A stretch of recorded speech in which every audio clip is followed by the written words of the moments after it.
কিশোরগঞ্জ ওদিক খুব ডাকাতি হয়, আসার পথে গাছ ফেলায় ডাকাতি ধরছে। ডাকাতি হুজুরের গাড়িতে নামে কোনো কথাবার্তা না কইয়া হুজুরের সাথে কথা বলতে এমনি সালাম কালাম করতেছে, আর হুজুরের পকেটের মধ্যে হাত ঢুকে দিচ্ছে। হুজুর বলে কথা বলো বলো, তো পকেটে হাত দাও কেন? কয় হুজুর একটু আপনার রস শুনছে, আপনি বলছেন অফিস সময় রিস্কুকুম ওয়া মা তুআদুন, এত বড়ি শুনেছে যে আপনি বলছেন যে আপনাদের রিজিক আসমান থেকে আসে, তো আপনাদের রিজিক আসমান থেকে পকেটে আসে, আর আমাদের রিজিক আপনাকে পকেটে। কথা কয় না, নীতিদের নড়াচড়া হইলেন না। বাড়ির থেকে বের ফেসবুকে ছেড়ে দেয়, এবার আমার এটা 63তম মাহফিল, আগামীকালকে কক্সবাজার যাব, এই পোস্ট ফেসবুকে দেয়। তোমার এর দেওয়ার দরকার কি? তুমি যাবা ওয়াজ করে বেড়াবে। বক্তাকে বলি এইগুলো ছেড়ে দিস, কিন্তু আমার এই কথা কটো ইউটিউবে এই কথা মিস করিস না, আর গুলো মিস করিস না, যাওয়ারিস। বাড়ির থেকে বেরোচ্ছি, এখন আমি সিলেট যাচ্ছি। রাস্তাঘাটে ডাকাত জুকেতরা জানে যে হুজুরকে পকেটে টাকা থাকে ওয়াজের পরে। তুমি সিলেট যাচ্ছ কোন ভয়তে সব কয়ে দিলে, আপনারা দোয়া করেন, সবাই দোয়া করবে, ডাহাতিও দোয়া করবে যে আল্লাহ হুজুর যেন ভালো রিকাভারি নিয়ে আসতে পারে, এখানে আসলে ধরবো। আমাকে এক বক্তা কয়ে গেছিল কিশোরগঞ্জ ওদিক খুব ডাকাতি হয়, আসার পথে গাছ ফেলায় ডাহাতি ধরছে। ডাকাতি হুজুরের গাড়িতে নামে কোনো কথাবার্তা না কইয়া হুজুরের সাথে কথা বলতে এমনি সালাম কালাম করতেছে, আর হুজুরের পকেটের মধ্যে হাত ঢুকে দিচ্ছে। হুজুর বলে কথা বলো বলো, তো পকেটে হাত দাও কেন? কয় হুজুর একটু আপনার রস শুনছে, আপনি বলছেন অফিস সময় রিস্কুকুম ওয়া মা তুআদুন, এত বড়ি শুনেছে যে আপনি বলছেন যে আপনাদের রিজিক আসমান থেকে আসে, তো আপনাদের রিজিক আসমান থেকে পকেটে আসে, আর আমাদের রিজিক আপনাকে পকেটে। কথা কয় না, নীতিদের নড়াচড়া হইলেন না।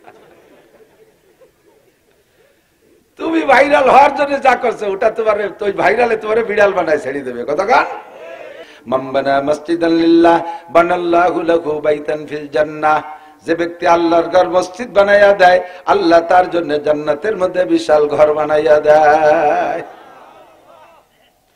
ওয়ালা ইউশরিক বিইবাদাতি রাব্বিহি আহাদা, টুপি পরব কার জন্য? একদল আছে জানেন তসবিহ হাতে এরকম জাহে আর পড়ে, তসবিহ ভাবে না দেয় পড়া যায় না।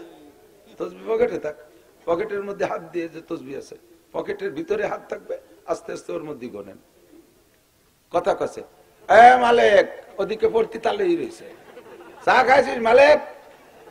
আর তসবিহ পড়তে কি কি বড় কি কলম জারিয়ে গেছে, পীর সাহেবের বেটা পীর সাহেব। এগুলো সব রিয়া। ওয়ালা ইউশরিক বিইবাদাতি রাব্বিহি আহাদা, কোন ইবাদতে আল্লাহ পাকের সাথে কেউরে শিরিক করা যাবে? যা করব কার জন্য? দান করি আল্লাহ দেখে, খরচ করি আল্লাহ দেখে, মসজিদ করি আল্লাহ দেখে, রাতের বেলা তাহাজ্জুদ পড়ি আল্লাহ দেখে, চৌরাস্তায় চার দোকানে যে কয় প্রত্যেক দিন গোল্ডেন লাইন যে যখন যায় না, আমি জানি কখন যায়, হয়তো ওই সময় আমি তাহাজ্জুদ পড়ি। উনি তাহাজ্জুদ পড়বে বলে গোল্ডেন লাইনের হিসেব দিচ্ছে, এই তাহাজ্জুদের গল্প দেবে বলে। যতদিন চরমুনাই যাই, একটা বারো দুইবারের মাহফিল মিস করি নাই, ফাল্গুনে মাহফিল, অগ্রাণে মাহফিল। চরমুনাই যাও ফাল্গুন অগ্রাণ কামাই করতে, তোমার লাভ। চৌরাস্তায় বসে গল্প মারো কেন? যতদিন গেছে সব ব্ল্যাঙ্ক ফায়ার, এক পয়সারও নেকি থাকবে না। তবলিগি যাওয়ার পরে কোনোদিন নিসাবি চিল্লা মিস করি নেই, এই গল্প দেওয়ার কোনো দরকার নাই। শুধু আপনাদের বলি তা না, আমি মাওলানা নাসির ওয়াজ করে নেমে যাওয়ার সময় আমি কান খাড়া রাখি, আজকে দেখি ওয়াজের উপরে কি প্রতিক্রিয়া আসে। কান খাড়া রাখি দেখি কি কয়। যদি কয় আজকে ফাটাফাটি ওয়াজ হয়েছে, লাগছে, কয় নিতারে যা দিয়েছে হুজুর, একেবারে কসু দিয়েছে জমরেতে হুজুর, আজকে 5 ক্লাস ওয়াজ করে। এই শুনলে আমি ব্যাঙ্গের মতো খালি ফুলি। পরে যে কয় তাই গলা ভাঙ্গা নাহলে দেখতে দেয় ছেড়ে দিতাম। এই যে ওয়াজ করছি সব রিয়া, এক পয়সারও নাকি পাবো না। আমার ওয়াজে আপনারা হিদায়াত পাবেন, ইহুদা বিহি ওয়া হুয়া লা ইয়াহতাদি, আপনারা হিদায়াত পাবেন, আমি কিচ্ছু পাবো না। ওয়াজের ফাঁকে ফাঁকে জায়গায় মতো সুন্দর করে একটা কিছু করে দেয়, বলবো না কি করে দেয় দোস্ত, এ দিয়ে ভাইরাল হওয়ার চেষ্টা করে যাতে আমার আকর্ষণ বাড়ে। সুন্দর একটা কিছু ঢুকাইয়া দেয় যাতে দেশে ইউটিউবের মাধ্যমে ভাইরাল হতে পারে। ভাইরাল হওয়ার জন্য আরো অনেক কিছু দেয় না, বাড়ির থেকে বের ফেসবুকে ছেড়ে দেয়। এবার আমার এটা 63তম মাহফিল, আগামীকালকে কক্সবাজার যাব, এই পোস্ট ফেসবুকে দেয়। তোমার এর দেওয়ার দরকার কি? তুমি যাবা ওয়াজ করে বেড়াবে। বক্তাকে বলি এইগুলো ছেড়ে দিস, কিন্তু আমার এই কথা কটো ইউটিউবে এই কথা মিস করিস না, আর গুলো মিস করিস না, যাওয়ারিস। বাড়ির থেকে বেরোচ্ছি, এখন আমি সিলেট যাচ্ছি। রাস্তাঘাটে ডাকাত জুকেতরা জানে যে হুজুরকে পকেটে টাকা থাকে ওয়াজের পরে, তুমি সিলেট যাচ্ছ কোন ভয়তে সব কয়ে দিলে আপনারা দোয়া করেন, সবাই দোয়া করবে, জাহাতিও দোয়া করবে যে আল্লাহ হুজুর জন্য ভালো রিকাভারি নিয়ে আসতে পারে, এখানে আসলে ধরবো। আমাকে এক বক্তা কয়ে গেছিল কিশোরগঞ্জ ওদিক খুব ডাকাতি হয়, আসার পথে গাছ ফেলায় ডাকাতি ধরছে। ডাকাতি হুজুরের গাড়িতে নামে কোনো কথাবার্তা না কইয়া হুজুরের সাথে কথা বলতে এমনি সালাম কালাম করতেছে, আর হুজুরের পকেটের মধ্যে হাত ধুয়ে দিচ্ছে। হুজুর বলে কথা বলো বলো তো পকেটে হাত দাও কেন? কয় হুজুর একটু আপনার রস শুনছে, আপনি বলছেন অফিস সময় রিস্কুকুম মামা তুআদুন, এত বড়ি শুনেছে যে আপনি বলছেন যে আপনাদের রিজিক আসমান থেকে আসে, তো আপনাদের রিজিক আসমান থেকে পকেটে আসে আর আমাদের রিজিক আপনাকে পকেটে। কথা কই না, নীতিদের নড়াচড়া হইলেন না। তুমি ভাইরাল হওয়ার জন্য যা করছো ওটা তোমার ওই ভাইরালে তোমার বিড়াল বানায় ছেড়ে দেবে। কথা গান ওয়ালা ইউশরিক বিইবাদাতি রাব্বিহি আহাদা। যুবক 400 বছর পর্যন্ত পাথরের মধ্যে দাঁড়াইয়ে ইবাদত করেছে, ওর নামাজ কেউ দেখে নাই, রুকু কেউ দেখে নাই, পাগড়ি কেউ দেখে নাই, ওর তাসবিহ কেউ দেখে নাই, ওর কিরাত কেউ শুনে নাই, একমাত্র আল্লাহর জন্যই করেছে। কথা বলুন ঠিক কি ঠিক না?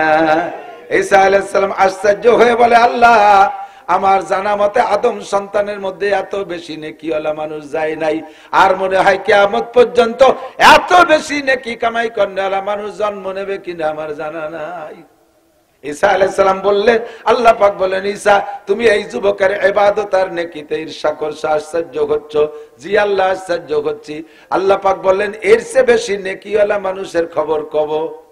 ঈসা আলাইহিস সালাম বললেন, আল্লাহ এর চেয়ে বেশি নাকি কারা কামাই করেছে আর করবে? আল্লাহ কয় বিগত কেউ করে নাই, সামনে করবে।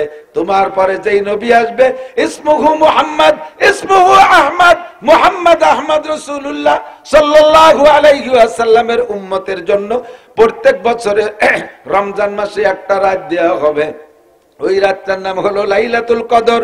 ওই রাতে ওই নবীর উম্মতের একেবারে মূর্খ অশিক্ষিত নারী আর পুরুষ তারা যদি সারা রাত জেগে একটা রাত ইবাদত করে, এই যুবকের এই নির্ভেজাল 400 বছর ইবাদতে যে নেকি তার চাইতে বেশি নেকি দেয়া হবে। সময় কম কামাই বেশি, আমাদের হায়াত কম ইনকাম আমাদের বেশি, ব্যবস্থা আছে। বলেন না সুবহানাল্লাহ। শুনে ঈসা আলাইহিস সালাম আর সামলাইতে পারলেন না। ঈসা আলাইহিস সালাম বলে, রব্বি আতাজালুনি উম্মাতা যালিকান নবী, আল্লাহ আমারে কি তাহলে একটু সেই নবীর উম্মত বানানো যায়? আল্লাহ পাক বলেন, ঈসা জাআলতুকা নাবিয়্যা ওয়া রাসূলা, তোমাকে নবী বানাইছি, রাসূল বানাইছি, শ্রেষ্ঠ 4 রাসূলের এক রাসূল তোমারে বানাইছি। তোমার চাইতে এত অল্প বয়সে কেউ রে নবুয়তি দেই নাই। ঈসা আলাইহিস সালামের বয়স যখন মাত্র 3 দিন, দোলনার ভিতরে দুল খাইতেছিলেন, উনি তো বাপ ছাড়া সন্তান। বনি ইসরাইল এসে উনার মাকে বলে, ইয়া মারিয়াম আন্না লাকি হাদাল গুলাম, ও মারিয়াম তুমি এই ছেলে পাইলে কোথায়? ওয়ালাম ইয়ামসাসকে বাশার, আমরা তো জানি তুমি বিবাহ বসো নাই, তোমার কোনো স্বামী নাই, এই সন্তান তুমি কোথায় পাইলা? তুমি হারামজাদা সন্তান জন্ম দিয়েছো। মারিয়াম বলে, আমাকে এ ব্যাপারে পেছাপেছি করো না, আমার ওই বাচ্চার কাছে জিজ্ঞেস করো কি হালাল না হারাম। বনি ইসরাইল কয়, ও মারিয়াম আর কি করো, তামাশা করো, অবৈধ সন্তান পেটে আইনা আবার সেই সন্তানরে বুজুর্গ বানাইতে চাচ্ছ, পিসাব বানাইতে চাচ্ছ। 3 দিনে বাচ্চা কথা বলে আমাদের ইতিহাসে জানা নাই। মারিয়াম সন্তান দিকে ইশারা করলে ঈসা আলাইহিস সালাম দুলনার ভিতরে থাকা অবস্থায় বলে, ইয়া বনি ইসরাইল ইন্নী আব্দুল্লাহ। আল্লাহু আকবার। ইয়া বনি ইসরাইল ইন্নী আব্দুল্লাহ আতানিয়াল কিতাব ওয়া জাআলানি নাবিয়্যা ওয়া জাআলানি মুবারাকা। হে বনি ইসরাইল, আমার মায়ের উপরে অপবাদ দিবি না, আমি আমার মায়ের হালাল সন্তান। আমার যদি আব্বা নাই, আমাকে আল্লাহ পাক রব্বুল আলামিন ডাইরেক্ট আমার মায়ের পেটের ভিতরে ঢুকিয়ে দিয়েছে। আমি আমার মায়ের পবিত্র সন্তান, আমার মায়ের সতীত্ব কেউ নষ্ট করে নাই। আমি 3 দিনে বাচ্চা। ওয়া জাআলানি নাবিয়্যা ওয়া জাআলানি মুবারাকা, আমি আল্লাহর বান্দা, আমাকে আল্লাহ বরকতময় নবী বানাইছেন, আমাকে আল্লাহ কিতাব দিয়েছেন, আসমানি কিতাব ইনজিল। 3 দিন বয়সে আল্লাহ পাক রব্বুল আলামিন তার জবান খুলে দিয়ে সে যে নবী এ কথা ইকরার করাই, এ কথা ঘোষণা দিয়েছেন। 3 দিন বয়সে আসমানি কিতাব পেয়েছেন বলে ঘোষণা দিয়েছেন। আল্লাহু আকবার। আল্লাহ কয়, ঈসা 3 দিন বয়সে তোমারে নবী নবুয়তি দিয়েছি, রাসূল ঘোষণা দিয়েছি। 3 দিন বয়সে তোমারে কিতাব ইনজিল তোমার জন্য বরাদ্দ করেছি, তোমার জবান খুলে দিয়েছি। তাতে কি তোমার পরাণ ভরল না? তুমি এখন আখেরি নবীর উম্মত হইতে চাও, কারণটা কি ঈসা? ঈসা আলাইহিস সালাম বললেন, আল্লাহ নবী বানাইছে আলহামদুলিল্লাহ, রাসূল বানাইছে আলহামদুলিল্লাহ, 3 দিন বয়সে জবান খুলে দিয়েছে আলহামদুলিল্লাহ, আমার জবানের দ্বারা আমার মায়ের সতীত্বের ঘোষণা দিয়েছো, এ ব্যাপারে তোমার অসংখ্য শুকর রব্বুল আলামিন। তবে আমার ইনজিলের মধ্যে কোনো জায়গা লেখা নাই আমি একবার আল্লাহ বললে 2 বার আল্লাহ বলার নেকি দিবা, এক রাত ইবাদত করলে 2 রাতের নেকি দিবা, একবার ইনজিল বললে 2 খতম ইনজিলের নেকি দিবা। এ কথা তুমি বলো নাই, তোমার আখেরি নবীর উম্মত সম্পর্কে আমাকে জানাই দিয়েছো।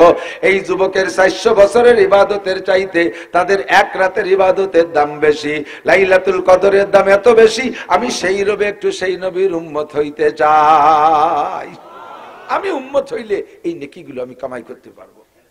আল্লাহ পাক বলেন, ঈসা তোমার আগে অনেক নবীরা আমার কাছে ওই নবীর উম্মত আর দরখাস্ত করেছে, কাহারও দরখাস্ত আমি কবুল করি নাই। ফাতাকাব্বালতু দুআক, তোমার দোয়া কবুল করলাম, তোমাকে সেই নবীর উম্মত বানাই আবার পাঠানো হবে।